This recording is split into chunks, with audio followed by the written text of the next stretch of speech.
Assalamualaikum warahmatullahi wabarakatuh. Halo anak-anak, kembali lagi dengan Ibu Dwi Lucy Riyadona. Kali ini kita akan membahas materi biologi kelas 10 semester ganjil, yaitu Archaebacteria dan Bakteria. Materi ini ada pada KD 3.5, yaitu mengidentifikasi struktur, cara hidup, reproduksi, dan peran bakteri dalam kehidupan, serta KD 4.5 menyajikan data tentang ciri-ciri dan peran bakteri dalam kehidupan. Indikator pencapaian kompetensi kita pada pertemuan kali ini adalah mengidentifikasi karakteristik, baik struktur dan cara hidup bakteri, serta membagi bakteri ke dalam beberapa dasar pengelompokan. Nah, pada pertemuan kali ini kita akan membahas Archaebacteria dan Bakteria. Yang akan kita pelajari adalah definisinya secara umum, klasifikasi, struktur bakteri, karakteristik atau ciri masing-masing kelompok, serta contoh dari bakteri tersebut. Sebelum kita membahas materi tentang bakteri lebih dalam, kita review sedikit mengenai perkembangan sistem filogenetik yang sudah pernah kita pelajari sebelumnya. Pada tahun 1969, Robert Whittaker membagi sistem klasifikasi menjadi 5 kingdom, yaitu Monera, Protista, Fungi, Plantae, dan Animalia. Kingdom Monera merupakan kingdom terendah karena Monera merupakan organisme prokariotik. Keempat kingdom lainnya merupakan organisme eukariotik, yang artinya memiliki membran inti. Sistem 5 kingdom kemudian berkembang menjadi sistem 6 kingdom, di mana Carl Woese pada tahun 1977 membagi Monera menjadi 2 kingdom, yaitu Archaebacteria dan Eubacteria. Kedua kelompok tersebut, Archaebacteria dan Eubacteria, merupakan organisme prokariotik. Sistem filogenetik mengalami perkembangan lagi, yaitu pada tahun 1990, Carl Woese mengusulkan pengelompokan makhluk hidup dalam 3 domain, yaitu Archaebacteria, Bakteria, dan Eukarya. Eukarya merupakan organisme eukariotik, yaitu Protista, Fungi, Plantae, dan Animalia. Perbandingan 3 domain kehidupan disajikan dalam tabel berikut. Bakteria dan Archaebacteria tidak memiliki membran inti dan organel terselubung membran, sementara domain Eukarya memiliki membran inti dan organel terselubung membran. Perbedaan berikutnya yaitu peptidoglikan di dinding sel, di mana pada bakteria ada peptidoglikan, sementara Archaebacteria tidak ada, dan Eukarya juga tidak ada peptidoglikan di dinding sel. Karakteristik penting lainnya yaitu kromosom melingkar atau plasmid. Pada bakteria dan Archaebacteria memiliki kromosom melingkar atau plasmid tersebut, sementara pada Eukarya tidak memiliki plasmid atau kromosom melingkar. Karakteristik atau ciri penting lainnya adalah pertumbuhan pada suhu lebih dari 100 derajat Celcius, di mana bakteria dan Eukarya tidak dapat hidup pada suhu lebih dari 100 derajat Celcius, sementara pada Archaebacteria, beberapa spesies dapat hidup pada suhu lebih dari 100 derajat Celcius atau suhu yang ekstrim. Berdasarkan sistem 5 atau 6 kingdom yang sudah kita bahas sebelumnya, kita dapat mengetahui bahwa kingdom Monera merupakan kingdom terendah karena satu-satunya kingdom yang mempunyai organisme prokariotik. Lalu, apa sih yang dimaksud dengan organisme prokariotik? Sekarang, coba perhatikan 2 jenis organisme yang berbeda berikut. Apa perbedaan yang dapat kamu lihat pada gambar? Pada gambar, terlihat bahwa prokariota tidak memiliki nukleus yang terselubungi membran. Kromosomnya terletak di wilayah nukleoid, yaitu daerah dari sitoplasma yang tampak lebih terang daripada sitoplasma yang mengelilinginya. Pada gambar, kita dapat melihat bahwa sel eukariotik memiliki berbagai macam organel yang dikelilingi oleh sitoplasma, sementara pada prokariotik hanya memiliki ribosom. Ribosom berperan dalam sintesis protein. Ribosom prokariotik sedikit lebih kecil daripada ribosom eukariotik dan berbeda dalam kandungan protein serta RNA-nya. Perbedaan prokariotik dan eukariotik terangkum dalam tabel berikut. Prokariotik tidak memiliki membran inti atau membran yang menyelubungi inti sel atau nukleus, sementara pada eukariotik memiliki membran inti. Selanjutnya, prokariotik umumnya uniseluler, sementara eukariotik umumnya multiseluler. Kemudian, prokariotik hanya memiliki ribosom sebagai organel yang dikelilingi oleh sitoplasma, sementara pada eukariotik umumnya memiliki organel yang lengkap. Prokariotik berasal dari bahasa Yunani, pro yang artinya sebelum dan karion yang berarti inti. Oleh karena itu, dapat kita simpulkan perbedaan utama dari prokariotik dan eukariotik, yaitu prokariotik tidak memiliki membran inti. Nah, seperti yang sudah kita bahas sebelumnya, prokariotik dibagi menjadi dua kelompok, yaitu Archaebacteria dan Eubacteria. Walaupun keduanya prokariotik, Archaebacteria dan bakteria memiliki ciri atau karakteristik yang jauh berbeda.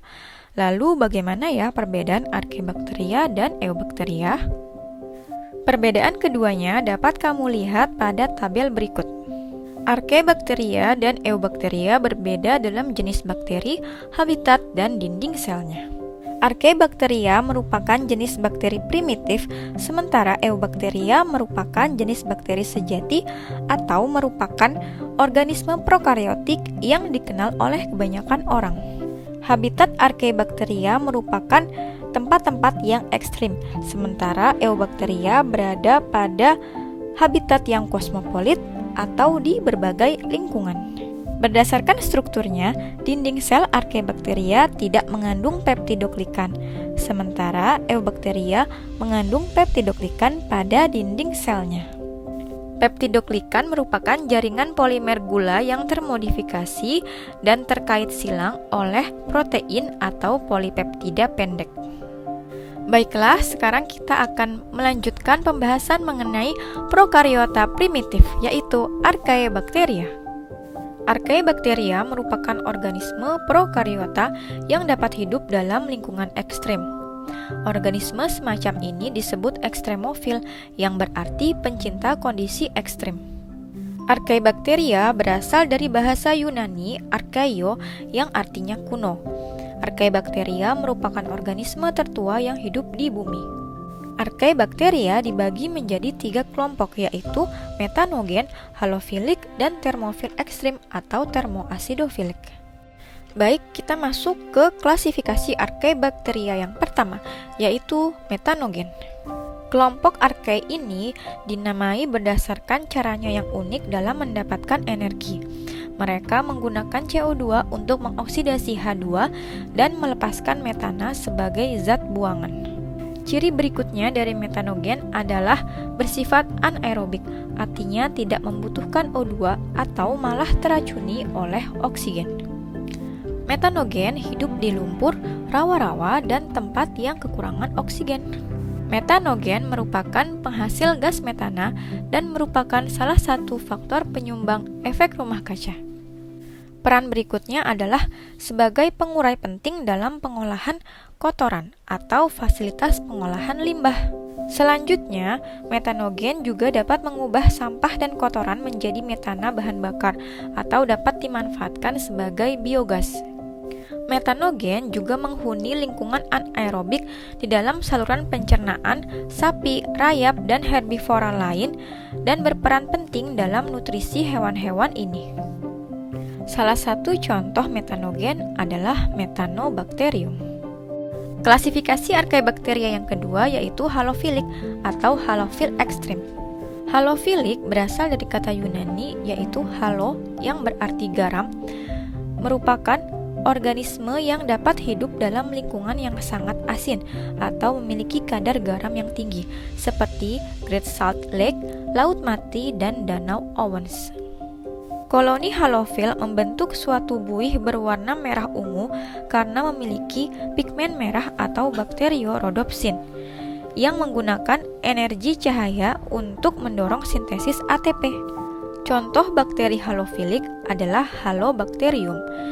Organisme ini tidak mampu bertahan hidup atau sintas jika salinitasnya turun di bawah 9%. Gambar berikut memperlihatkan dasar danau yang berwarna merah, yang disebabkan oleh koloni Archaebacteria halophilic. Walaupun warna danau itu terlihat menarik, sebaiknya jangan berenang di sana ya. Karena kadar garamnya dapat mencapai 32%, lebih dari 9 kali air laut loh. Kadar garam yang sangat tinggi tersebut dapat menyebabkan dehidrasi dan membunuh sel-sel lain yang tidak toleran pada kondisi ekstrim. Klasifikasi Archaebacteria yang ketiga adalah termofil ekstrim. Termofil ekstrim berasal dari kata Yunani thermos yang artinya panas. Ia dapat hidup pada lingkungan yang sangat panas atau bersuhu tinggi, sekitar 45-110 derajat Celcius. Termofil ekstrim hidup dengan mengoksidasi sulfur dan umumnya terdapat pada lubang vulkanis, kawah vulkanis, dan mata air bersulfur. Contohnya adalah Sulfolobus yang hidup di mata air panas yang kaya belerang dengan suhu 90 derajat Celcius. Pada suhu setinggi itu, sel-sel dari kebanyakan organisme lain akan mati karena DNA-nya tidak bertahan dan banyak protein yang akan mengalami denaturasi. Baiklah, sekarang kita akan membahas prokariota yang dikenal oleh kebanyakan orang, yaitu bakteria. Bakteria disebut juga bakteri sejati atau bakteri pada umumnya yang dikenal dari spesies patogenik hingga spesies yang menguntungkan. Bakteria bersifat kosmopolit, artinya dapat ditemukan di berbagai lingkungan. Dinding sel bakteria terdiri dari peptidoglikan, berukuran kecil atau mikroskopis, dan memiliki bentuk umum, kokus, basil, dan spiral. Bakteria diklasifikasikan dalam 5 kelompok, yaitu Proteobacteria, Chlamydia, Spiroseta, Cyanobacteria, dan bakteri gram positif. Berikut ini adalah gambar dari struktur bakteri. Tanda panah nomor 1 merujuk pada garis berwarna biru disebut membran plasma. Tanda panah nomor 2 merujuk pada cairan serupa gel yang berada di dalam sel disebut sitoplasma. Garis berwarna merah ditunjukkan oleh nomor 3 merupakan dinding sel. Berikutnya, kromosom-kromosom yang terurai di tengah berwarna ungu ditunjukkan oleh nomor 4 merupakan materi genetik DNA atau kromosom. Gambar nomor 5 merujuk pada alat gerak dari bakteri atau prokariotik dinamakan flagella. Selanjutnya nomor 6 merujuk pada pili. Berikutnya nomor 7 ada ribosom, 8 mesosom, dan yang paling luar berwarna ungu dinamakan kapsul. Dengan demikian, kita dapat membagi struktur luar dan struktur dalam bakteri, di mana struktur luar bakteri terdiri dari kapsul, dinding sel, membran plasma, flagella, dan pilus atau pili. Sementara struktur dalam terdiri dari sitoplasma, ribosom, materi genetik atau DNA, dan mesosom. Berikut ini adalah struktur dan fungsi bakteri. Yang pertama adalah kapsul, berfungsi sebagai pelindung dari kekeringan dan cadangan makanan. Kapsul merupakan lapisan lengket dari polisakarida atau protein. Kapsul juga memungkinkan prokariota melekat ke substratnya atau ke individu lain dalam suatu koloni. Beberapa kapsul melindungi bakteri dari dehidrasi dan melindungi prokariota patogenik dari serangan sistem kekebalan inangnya. Yang kedua adalah dinding sel, berfungsi memberikan bentuk sel bakteri dan mempertahankannya, memberi perlindungan fisik, dan mencegah sel pecah. Dinding sel prokariota berbeda dengan dinding sel eukariota. Dinding sel eukariota biasanya dibuat dari selulosa atau kitin. Sebaliknya, sebagian besar dinding sel bakteri mengandung peptidoglikan. Sementara dinding sel archaea mengandung berbagai macam polisakarida dan protein, namun tidak memiliki peptidoglikan. Berikutnya, membran plasma berfungsi mengatur pengangkutan senyawa yang memasuki dan meninggalkan sel. Lalu, flagella berfungsi sebagai alat gerak. Pilus berfungsi sebagai alat pelekat dan transfer gen. Sitoplasma, tempat terjadinya reaksi metabolik. Ribosom berperan dalam tempat terjadinya sintesis protein. Materi genetik atau DNA berperan dalam membawa sifat genetik. Plasmid atau kromosom sirkular membawa tambahan sifat genetik, dan mesosom menyediakan energi bagi bakteri. Baiklah, sekarang kita akan melanjutkan ke pengelompokan eubakteria, di mana eubakteria dibedakan berdasarkan bentuknya, jumlah dan letak alat gerak, kebutuhan oksigen, memperoleh makanan, dan pengecatan gram. Yang pertama, berdasarkan bentuknya. Bentuk umum bakteri dibedakan menjadi 3, yaitu bentuk batang atau silinder atau basil, bentuk bulat atau kokus, dan bentuk spiral atau spirillum. Kita mulai dari bentuk-bentuk bakteri basil dulu ya. Bentuk bakteri basil dibedakan menjadi 3, yaitu monobasil, diplobasil, dan streptobasil. Monobasil terdiri dari basil tunggal. Contohnya adalah Escherichia coli, Salmonella typhi, dan Lactobacillus. Yang kedua adalah diplobasil, merupakan bentuk batang yang bergandeng dua-dua. Contohnya adalah Renibacterium. Dan streptobasil, merupakan bentuk batang yang bergandengan seperti rantai. Contohnya Azotobacter dan Bacillus anthracis. Berikutnya bentuk-bentuk bakteri kokus dibedakan menjadi monococcus, diplococcus, staphylococcus, tetracoccus, sarkina, dan streptococcus. Monococcus berbentuk bulat tunggal, contohnya Neisseria gonorrhoeae. Diplococcus berbentuk bulat bergandengan dua-dua, contohnya Diplococcus pneumoniae. Streptococcus berbentuk bulat tersusun seperti rantai, contohnya Streptococcus thermophilus. Staphylococcus berbentuk bulat tersusun bergerombol seperti buah anggur, contohnya Staphylococcus aureus. Sarkina berbentuk bulat terdiri dari 8 sel yang tersusun seperti kubus, contohnya adalah Sarkina. Dan Tetracoccus merupakan bakteri berbentuk bulat yang terdiri atas 4 sel dengan susunan menyerupai bentuk bujur sangkar hasil dari pembelahan sel kedua arah. Dari nama bakterinya, kamu bisa menentukan bentuknya. Dilihat dari namanya seperti Streptococcus thermophilus, berarti bentuk bakteri tersebut adalah Streptococcus. Berikutnya adalah bentuk-bentuk bakteri Spirilia, terdiri dari 3 jenis, yaitu spiral, vibrio atau koma, dan spiroseta. Spiral merupakan lengkung lebih dari setengah lingkaran, contohnya adalah Spirillum minor. Koma atau vibrio berupa lengkung kurang dari setengah lingkaran, contohnya adalah vibrio koma. Spiroseta berbentuk spiral yang halus dan lentur. Pengelompokan bakteri yang kedua berdasarkan jumlah dan letak alat gerak, dibedakan menjadi atrik, monotrik, amfitrik, lofotrik, dan peritrik. Atrik artinya bakteri tidak memiliki flagel. Monotrik, bakteri memiliki satu flagel di salah satu sisi. Amfitrik, bakteri memiliki 2 flagel di kedua sisi. Lofotrik, bakteri memiliki banyak flagel di salah satu sisi. Sementara peritrik, bakteri memiliki banyak flagel di sepanjang sisi. Pengelompokan bakteri yang ketiga adalah berdasarkan kebutuhan oksigen, dibedakan menjadi aerob dan anaerob. Aerob artinya bakteri membutuhkan oksigen untuk menghasilkan energi, sementara anaerob bakteri tidak membutuhkan oksigen untuk menghasilkan energi atau dapat teracuni oleh oksigen jika ada. Aerob obligat menggunakan O2 untuk respirasi seluler dan tidak dapat tumbuh tanpa oksigen. Sedangkan anaerob obligat hidup secara eksklusif melalui fermentasi. Anaerob selain bersifat obligat juga dapat bersifat fakultatif, di mana ia akan menggunakan O2 jika molekul tersebut ada, namun juga dapat melaksanakan respirasi anaerob atau fermentasi dalam lingkungan anaerob.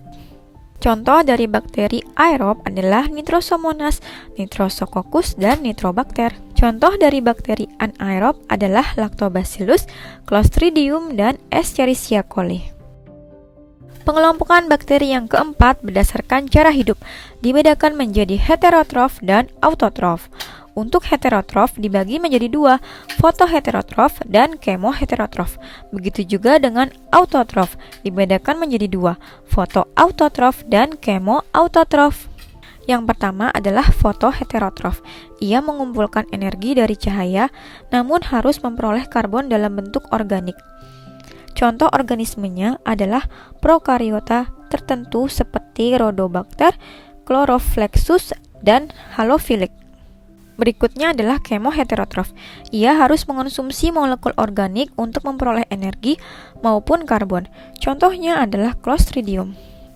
Untuk fotoautotrof merupakan organisme fotosintetik yang menangkap energi cahaya dan menggunakannya untuk mendorong sintesis senyawa-senyawa organik dari CO2 atau senyawa karbon anorganik lainnya. Contohnya adalah cyanobacteria dan prokariota fotosintetik lainnya.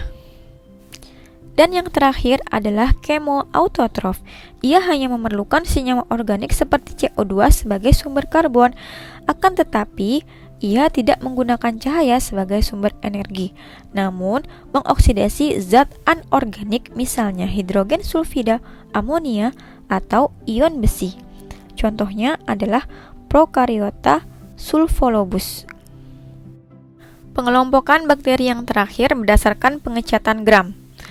Teknik ini dikembangkan oleh dokter asal Denmark abad ke-19 yaitu Hans Christian Gram, seorang saintis yang dapat mengklasifikasikan banyak spesies bakteri menjadi dua kelompok berdasarkan perbedaan komposisi dinding selnya. Bakteri Gram negatif memiliki peptidoglikan yang lebih sedikit atau tipis namun lebih kompleks secara struktural dengan membran luar yang mengandung lipopolisakarida atau karbohidrat yang berikatan dengan lipid. Sementara bakteri Gram positif memiliki dinding yang lebih sederhana namun dengan jumlah peptidoglikan yang lebih banyak atau tebal. Bakteri Gram negatif akan berwarna pink atau merah jika dilakukan pewarnaan Gram, sementara bakteri Gram positif akan berwarna ungu jika dilakukan pewarnaan Gram. Pewarnaan Gram adalah perangkat yang berharga di bidang kedokteran untuk menentukan secara cepat apakah infeksi yang menyerang seorang pasien disebabkan oleh bakteri Gram negatif atau bakteri Gram positif. Informasi ini berpengaruh terhadap penanganan pasien. Perhatikan gambar bakteri Gram positif dan bakteri Gram negatif berikut. Pada bakteri Gram positif memiliki dinding sel tebal yang terbuat dari peptidoglikan yang memerangkap kristal violet dalam sitoplasma. Pembilasan dengan alkohol tidak menghilangkan kristal violet yang menutupi pewarna safranin merah yang ditambahkan. Contoh dari bakteri Gram positif adalah Bacillus subtilis. Kemudian, bakteri Gram negatif memiliki lapisan peptidoglikan yang lebih tipis dan terletak pada lapisan di antara membran plasma dan membran luar. Kristal violet dengan mudah terbilas dari sitoplasma dan sel pun terlihat merah muda atau merah. Contoh bakteri Gram negatif adalah Escherichia coli. Prokariota dapat bertahan dalam kondisi yang tidak bersahabat. Bakteri tertentu misalnya mengembangkan sel-sel resisten yang disebut endospora ketika terjadi kekurangan nutrien esensial. Endospora merupakan struktur dormansi yang bersifat tahan terhadap panas. Kebanyakan endospora sedemikian keras sehingga dapat sintas dalam air mendidih. Maka, untuk membunuhnya memerlukan pemanasan peralatan laboratorium hingga suhu 121 derajat Celcius dengan tekanan tinggi. Dalam lingkungan yang lebih bersahabat, endospora bisa tetap dorman namun dapat hidup untuk berabad-abad, mampu melakukan rehidrasi dan melanjutkan kembali proses metabolisme ketika lingkungannya membaik.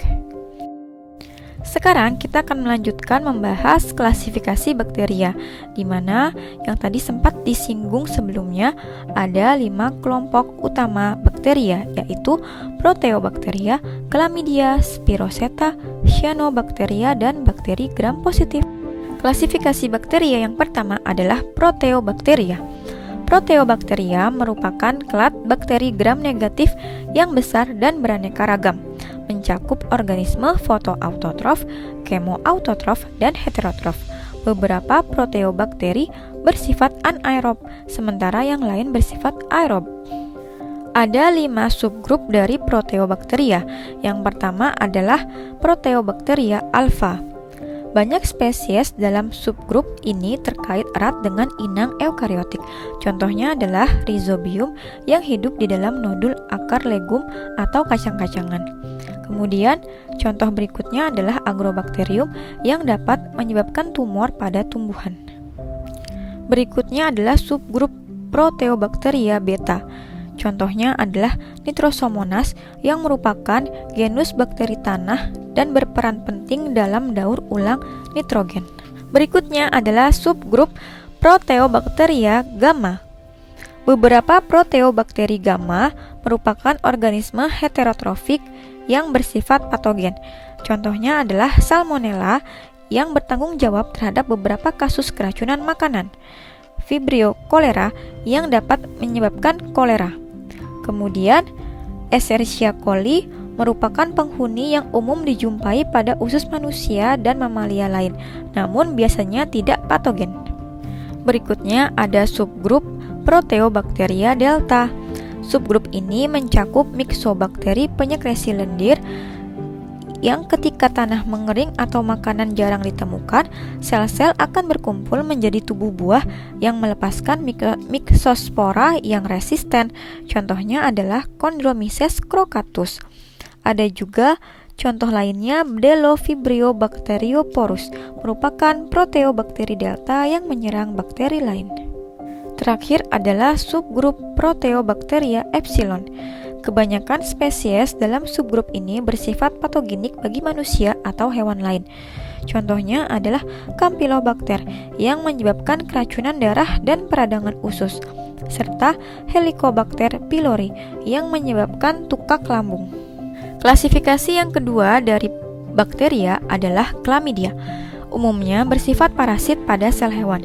Dinding gram negatif Chlamydia tidak biasa karena tidak memiliki peptidoglikan. Contoh dari Chlamydia adalah Chlamydia trachomatis, merupakan penyebab utama kebutaan di dunia. Klasifikasi yang ketiga adalah Spiroseta. Organisme heterotrof ini berbentuk helix, bergerak spiral melewati lingkungannya dengan menggunakan filamen internal mirip flagella yang berotasi. Umumnya hidup bebas, namun ada pula yang bersifat parasit patogenik. Contohnya adalah Treponema pallidum yang menyebabkan sifilis. Klasifikasi yang keempat adalah Cyanobacteria. Cyanobacteria adalah organisme fotoautotrof, merupakan satu-satunya prokariota dengan proses fotosintesis penghasil oksigen yang mirip pada tumbuhan. Cyanobacteria hidup soliter maupun kolonial, berlimpah dimanapun ada air. Cyanobacteria umumnya menyediakan makanan bagi ekosistem air tawar dan ekosistem laut. Juga beberapa berperan untuk fiksasi nitrogen. Contoh Cyanobacteria adalah Oscillatoria dan Anabaena. Selanjutnya, klasifikasi yang terakhir adalah bakteri gram positif. Spesies dalam satu subgrup Actinomycetes membentuk koloni yang terdiri dari rantai sel yang bercabang-cabang. Salah satu spesiesnya yaitu Streptomyces yang dikultur oleh perusahaan farmasi sebagai sumber antibiotik atau streptomycin. Contoh spesies yang hidup soliter antara lain Bacillus anthracis penyebab antraks dan Clostridium botulinum penyebab botulisme. Staphylococcus dan Streptococcus juga merupakan bakteri gram positif. Baiklah, materi pada pertemuan kali ini sudah selesai. Insya Allah kita akan bertemu kembali pada pertemuan berikutnya yang akan membahas reproduksi aseksual bakteri, rekombinasi genetik, serta peranan dan contoh bakteri baik yang menguntungkan maupun yang merugikan. Terima kasih kepada anak-anak ibu yang sudah menyimak materi ini dengan baik. Tetap semangat belajar dan jaga kesehatan ya. Assalamualaikum warahmatullahi wabarakatuh.